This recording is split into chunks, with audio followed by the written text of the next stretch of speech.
Hoy se discute previamente si debe detenerse a una persona, si debe dictarse una prisión provisional, y eso evidentemente es un mecanismo que garantiza mucho más la libertad del ser humano, porque en mi experiencia profesional, a lo largo de más ya, desde el 90, varios años en el ejercicio de la profesión, y quizás en más de la mitad de los casos más complicados que ha habido en este país, lo cierto y lo concreto es que muchas detenciones, me atrevería a decir más de la mitad, son arbitrarias, son determinadas indebidamente.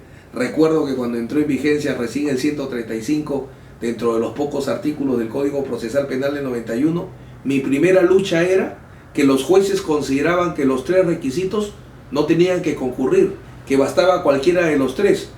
O era prueba suficiente, o era pena probable, o era peligro procesal. Y estaban absolutamente convencidos de que lo determinante era la pena probable y si no, la prueba suficiente.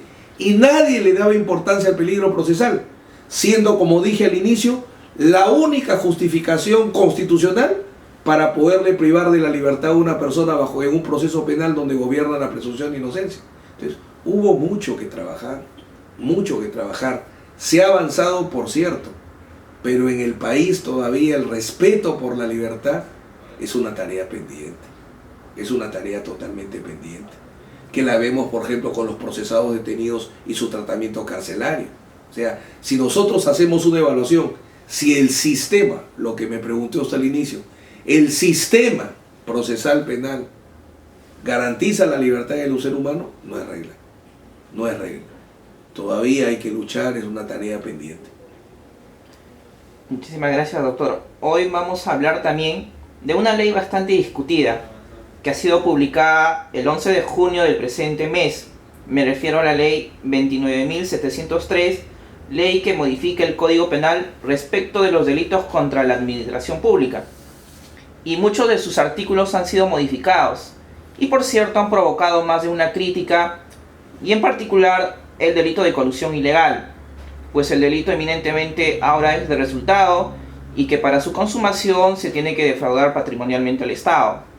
¿Cuál es la posición del doctor César Nagasaki Servigón frente a estas modificaciones sufridas en los delitos de corrupción de funcionarios?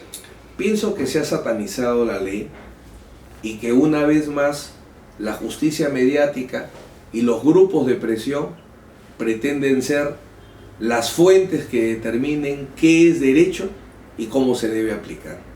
En primer lugar, es falso que el delito de colusión desleal haya sido un delito de peligro y hoy lo hayan convertido en un delito de resultado. Claramente el tipo penal habla de el acuerdo colusorio para defraudar, el acuerdo colusorio para ser exacto, y como consecuencia del acuerdo colusorio defraudar. El acto era el acuerdo colusorio y el resultado era la defraudación. Y la defraudación, según toda la jurisprudencia, desde que existe el delito de colusión desleal y toda la doctrina, al comienzo muy incipiente, hoy mejor, pero creo que un ejemplo indiscutible de doctrina en delitos contra la administración pública es Fidel Rojas, y la jurisprudencia de la Corte Suprema, de la Corte Superior, incluyendo dictámenes de Avelino Guillén, todos sin excepción señalan que el resultado del homicidio es la muerte y el resultado de la colusión desleal era la afectación del patrimonio del Estado, porque en los delitos contra la administración pública existen distintos ámbitos de la administración pública que protege el derecho penal.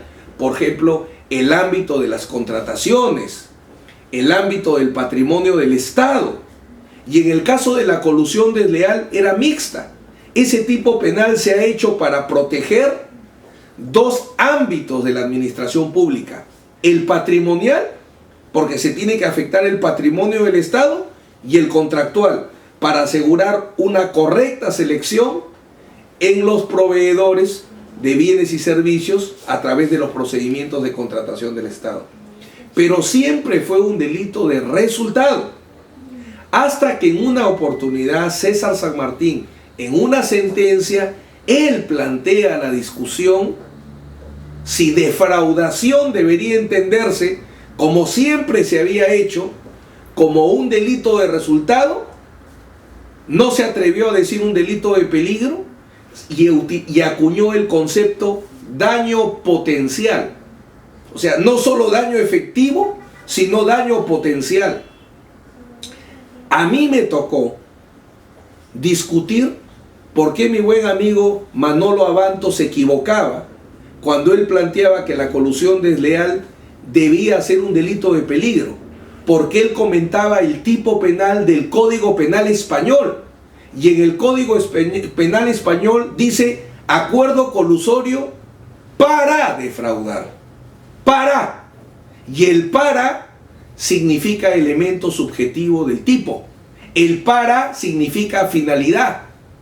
Entonces, en España, por el texto normativo, sí podía sostenerse que el acuerdo colusorio era la acción y el defraudar era un elemento subjetivo. Porque mientras que acá dice, en el Perú la fórmula legal siempre fue acuerdo colusorio y causar defraudación, dice el que se concerta y defrauda, no para defraudar, sino defraudar. Por eso es que siempre fue delito de resultado. Así que, insisto, es falso que haya sido delito de peligro.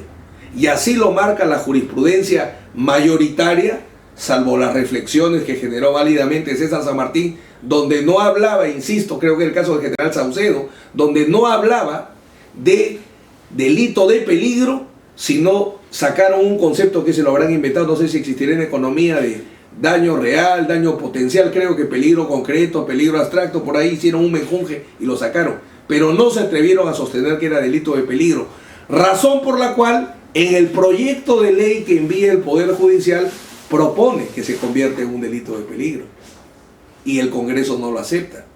Si era un delito de peligro, entonces ¿para qué el Poder Judicial envió un proyecto convirtiéndolo en delito de peligro y agregando el término para?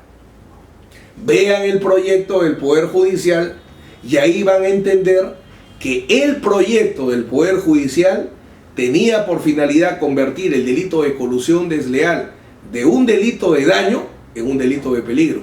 Yo no voy a convertir un delito de peligro en un delito de peligro. Si era delito de peligro, entonces ¿para qué lo propongo? Era absurdo. Lo que sucede en el fondo es lo siguiente. Si el delito de colusión desleal es un delito de daño, un delito de peligro, finalmente es una opción del legislador. Pero la reflexión que nadie ha hecho es la siguiente. El sistema anticorrupción en el Perú implicó una gran flexibilización del derecho. Para poder castigar, seguramente con razón en la mayoría de casos, por delitos de corrupción, por delitos contra la administración pública, se creó un sistema anticorrupción que generó figuras absolutamente flexibles del derecho penal. El funcionario administrador de hecho, para poder condenar a Vladimiro Montesinos como autor de peculado y a todas las personas que recibían dinero como cómplices de peculado y poderlos detener y luego darles una pena privativa y libertad efectiva. Porque si no se hubiera creado el concepto del funcionario administrador de hecho y se hubiera seguido la norma tal cual está, que tiene que ser un funcionario que en ejercicio de su cargo administre, custodia o percibe fondos públicos, Montesinos era autor de apropiación ilícita y todos los que recibían dinero eran receptadores y nunca hubiera habido detenciones y nadie hubiera ido a la cárcel, salvo que hubieran puesto penas efectivas de 1 a 3 años. Se flexibilizó el tema del tráfico de influencias y siendo un acto preparatorio punible, donde la regla es que si es un acto preparatorio punible solo se castiga a los autores por delito consumado, no hay participación criminal y no hay tentativas, se permitió. Y así por el estilo podría citar muchísimos casos, incluso el de colusión desleal. En la versión original de la colusión desleal solo eran autores los que intervenían en el contrato. O sea, acuerdo colusorio, antiguamente la interpretación era muy restrictiva y solo era el contrato. En cambio lo fueron ampliando a todas las fases del proceso administrativo. Y por eso terminaba siendo autor de colusión desleal el miembro del comité económico que aprobaba la propuesta. Entonces, la reflexión es esta. En un sistema anticorrupción donde mucho se ha jalado como chicle al derecho penal, al derecho procesal penal, hay que seguirlo flexibilizando para que en el fondo, sobre pretexto de problemas probatorios por malos peritos, la colusión desleal permita flexibilizaciones también convirtiéndolo de delito de daño a delito de peligro. Quizás en otro país yo no tendría ningún inconveniente, pero creo que el derecho se ha estirado demasiado como chicle. Y primero, no es un chicle, y segundo, ya es un momento que basta de jalarlo, ¿no? Muy bien, doctor. Y finalmente una pequeña reflexión también sobre el delito de peculado, que por cierto ha sido también modificado. ¿Usted cree, o bueno, cuál habrá sido el fundamento jurídico para que se pueda modificar el referido artículo? Bueno, en el tema del peculado creo que sí ha habido unas innovaciones importantes. Muchas coinciden en el Poder Judicial con el proyecto final del Congreso. Incluso la Comisión de Justicia consensuó en muchos aspectos el proyecto. El Poder Judicial nombró al doctor Víctor Prado Saldarriaga como su representante para poder intercambiar muchas opiniones. Entonces pienso que en materia de peculado sí se ha mejorado. Ahí no haría mayor crítica. Creo que se le ha dado una amplitud suficiente, entonces estoy de acuerdo con el cambio. Muchísimas gracias, doctor. Nuevamente, en nombre de Alerta Informativa, le saluda César Acevedo. Y finalmente, quisiera pedirle un mensaje para todos los suscriptores de Alerta Informativa. Bueno, seguir como lo están haciendo, informándose cada día más, porque la información es la pieza número 1. Me informo adecuadamente, entonces me puedo formar, que es finalmente la meta. El inicio es la información, que hoy en el mundo es abundante, y ustedes son una alternativa muy importante para ello. Pero recordemos finalmente que la información es para formarnos como abogados, y nos formamos como abogados para luchar todos los días porque el derecho se aplique correctamente.